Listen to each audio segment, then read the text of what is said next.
അസ്സലാമു അലൈക്കും വറഹ്മത്തുള്ളാഹി വബറകാതുഹു. ഖുർആൻ പ്രഭാതം 32. അൽഹംദുലില്ലാഹി റബ്ബിൽ ആലമീൻ വസ്സലാത്തു വസ്സലാമു അലാ റസൂലിഹിൽ അമീൻ വഅലാ ആലിഹി വസഹ്ബിഹി അജ്മഈൻ. ബിസ്മില്ലാഹിർ റഹ്മാനിർ റഹീം.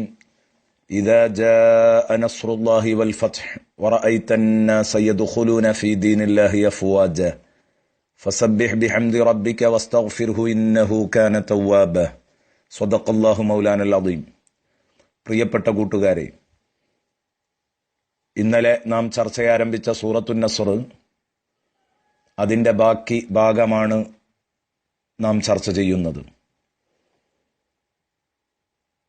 സൂറത്തുൻ നസ്ർ തിരുനബി സല്ലല്ലാഹു അലൈഹി വസല്ലമ തങ്ങളുടെ വഫാത്ത് അടുത്തിട്ടുണ്ടെന്നതിൻ്റെ സൂചനയാണെന്ന് ബഹുമാനപ്പെട്ട റഈസുൽ മുഫസ്സിരീൻ ഇബ്നു അബ്ബാസ് റളിയല്ലാഹു അൻഹുമ കണ്ടെത്തുകയാണ്. എങ്ങനെയാണ് ഇത് കണ്ടെത്തിയത്? മറ്റുള്ളവർക്ക് കണ്ടെത്താൻ കഴിയാത്ത ഈ രഹസ്യം എങ്ങനെ വായിച്ചെടുത്തു?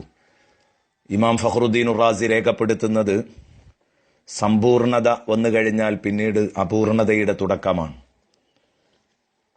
ഏതൊരു വസ്തുവാവട്ടെ, ഇദാ ഖീല ശൈഉൻ തമ്മ, ഒരു വസ്തു പരിപൂർണമായി എന്ന് പറയപ്പെട്ട് കഴിഞ്ഞാൽ പിന്നീട് തവക്കഅ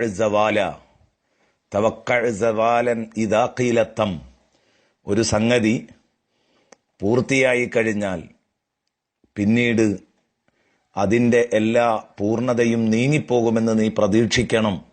ഇതൊരു പൊതുതത്വമാണ്. ഏതു വസ്തുവും അങ്ങനെ തന്നെയാണ്. 14 രാവിലെ ചന്ദ്രൻ വട്ടമൊത്ത ചന്ദ്രനായിരിക്കും. 15 അതിൻ്റെ ശോഭ കുറയും. 16, 17, 18, 19 ആകുമ്പോഴേക്ക് അതിൻ്റെ വലിപ്പം ചെറുതായി തുടങ്ങും. ചെറുതായിക്കൊണ്ടേയിരിക്കും. അവസാനത്തിലേക്ക് എത്തുമ്പോഴേക്ക് വളരെ ചെറുതാകും. ഇതുപോലെ തന്നെയാണ് പരിശുദ്ധ ദീനുൽ ഇസ്ലാം. അന്നത് പരിപൂർണമാകുന്നതോടുകൂടെ നിങ്ങൾക്ക് ടെൻഷനുകൾ ഒഴിഞ്ഞു. നിങ്ങൾക്ക് സ്വതന്ത്രമായി ഇബാദത്ത് ചെയ്യാം, യാതൊരുവിധ മാനസിക പിരിമുറുക്കങ്ങളുമില്ലാതെ എന്നാണല്ലോ ഈ സൂറയിലൂടെ സയ്യിദുനാ റസൂലുള്ളാഹി സ്വല്ലല്ലാഹു അലൈഹി വസല്ലമ തങ്ങളെ അള്ളാഹു കേൾപ്പിച്ചിട്ടുള്ളത്. ഇദാ ജാഅ നസ്റുല്ലാഹി വൽ ഫത്ഹ്, അള്ളാഹുവിൻ്റെ സഹായവും മക്ക ഫത്ഹും വന്നു കഴിഞ്ഞാൽ, വറഅയ്തൻ നാസ യദ്ഖുലൂന ഫീ ദീനില്ലാഹി അഫ്വാജ, അള്ളാഹുവിൻ്റെ മതത്തിലേക്ക് ജനങ്ങൾ കൂട്ടം കൂട്ടമായി കടന്നു വരുന്നു. ഒറ്റയും തെറ്റയുമായി കടന്നു വന്നിരുന്ന ആ അവസ്ഥ മാറി കൂട്ടം കൂട്ടമായി കടന്നു വരിക. ബഹുമാനപ്പെട്ട ഇമാം ഖുർത്തുബി റളിയല്ലാഹു അൻഹു രേഖപ്പെടുത്തുന്നത് കാണാം.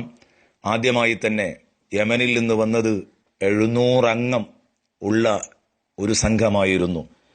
ആ സംഘം കടന്നു വന്ന സമയത്ത് സയ്യിദുനാ റസൂലുള്ളാഹി സ്വല്ലല്ലാഹു അലൈഹി വസല്ലമ തങ്ങൾ പറഞ്ഞു, യമനികളാണ് കടന്നു വന്നിരിക്കുന്നത്. എന്നും ദീൻ അവിടെയാണ്, ഫിഖ്ഹ് യമാനിയാണ്, ഹിക്മത്ത് യമാനിയയാണ് എന്ന് പറഞ്ഞ് ദീനിന്റെ അടിവേര് എന്നും യമനിലായിരിക്കുമെന്നും അവിടെ നിന്ന് തന്നെ പ്രഖ്യാപിക്കുകയുണ്ടായി. ഏതാവട്ടെ, ആദ്യമായി ഇസ്ലാമിനെ സന്തോഷിപ്പിച്ച് ഒരു വലിയ സംഘമാണ് ഇസ്ലാമിലേക്ക് കടന്നു വന്നത്. ഇന്നും ആ യമനിലാണ് സുന്നത്തി ജമാഅത്തിന്റെ വേരുകളുള്ളത്. യമനിൽ എങ്ങനെയാണോ ദീൻ നിലനിൽക്കുന്നത്, അതേ രൂപത്തിലാണ് ഇന്നും നമ്മുടെ ഭൂമി മലയാളത്തിലടക്കം ദീൻ നിലനിൽക്കുന്നത്. അതുകൊണ്ട് യമനികളുടെ പാരമ്പര്യമാണ് സുന്നത്തി ജമാഅത്തിന്റെ പാരമ്പര്യം എന്ന് കൂട്ടത്തിൽ ഉണർത്തുകയാണ്. ബഹുമാനപ്പെട്ട സയ്യിദുനാ റസൂലുള്ളാഹി സ്വല്ലല്ലാഹു അലൈഹി വസല്ലമ തങ്ങൾ പറയുന്നത് ഞാൻ കേട്ടിട്ടുണ്ടെന്ന് ജാബിർ റളിയല്ലാഹു അൻഹു പറയുകയാണ്. ഇന്നന്നാസ ദഖലൂ ഫീ ദീനില്ലാഹി അഫ്വാജ വസയഖ്റുജൂന മിൻഹു അഫ്വാജ. ബഹുമാനപ്പെട്ട ജാബിർ റളിയല്ലാഹു അൻഹുവിനോട് വന്നുകൊണ്ട് ഒരാൾ സങ്കടം പറഞ്ഞു, ഓ ജാബിർ തങ്ങളെ, ജനങ്ങളൊക്കെ ദീനിൽ നിന്ന് അകന്നുകൊണ്ടിരിക്കുന്നു. പുതിയ പുതിയ ചിന്താഗതികൾ, ബിദ്അത്തുകൾ ദീനിൽ